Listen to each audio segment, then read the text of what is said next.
مجھے آپ یہ کہیں کہ آپ احادیث کو نہیں مانتے، احادیث کا انکار کرتے ہیں اور یہ کہتے ہیں کہ پورا دین صرف قرآن کے اندر موجود ہے، ہدایت کے لیے صرف قرآن کافی ہے، تو آپ جو روزانہ 5 وقتہ نمازیں ادا کر رہے ہیں، فجر میں 2 رکعت فرض ہیں وہ قرآن سے دکھا دے، ظہر میں 4 رکعت فرض ہیں وہ قرآن سے دکھا دے، عصر میں 4 رکعت فرض ہیں وہ قرآن سے دکھا دے، مغرب میں 3 رکعت فرض ہیں وہ قرآن سے دکھا دے، عشاء میں 4 رکعت فرض ہیں وہ قرآن سے دکھا دے۔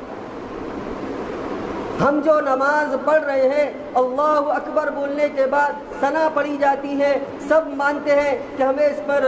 ثنا پڑھنا ہے، ثنا قرآن سے دکھا دے۔ ثنا پڑھنے کے بعد سورہ فاتحہ پڑھنا ہے، سورہ فاتحہ کا پڑھنا واجب ہے، ضروری ہے، بغیر اس کے نماز ناقص ہو جائیں گی، یہ قرآن کریم سے دکھا دے۔ سورہ فاتحہ کے بعد سورت کا پڑھنا واجب ہے، یہ قرآن کریم سے دکھا دے۔ رکوع کے اندر سبحان ربی العظیم پڑھنا ہے، یہ قرآن سے دکھا دے۔ قرآن نماز کا حکم دیتی ہے، لیکن طریقہ نماز یہ احادیث سے ملے گا۔ قرآن زکوٰۃ کا حکم دیتا ہے، لیکن طریقہ زکوٰۃ، کس پر زکوٰۃ واجب ہوں گی، زکوٰۃ کی ادائیگی کا طریقہ کار کیا ہے، مکمل طریقے سے اس کے جو مسائل ہیں وہ احادیث کے اندر آپ کو ملیں گے۔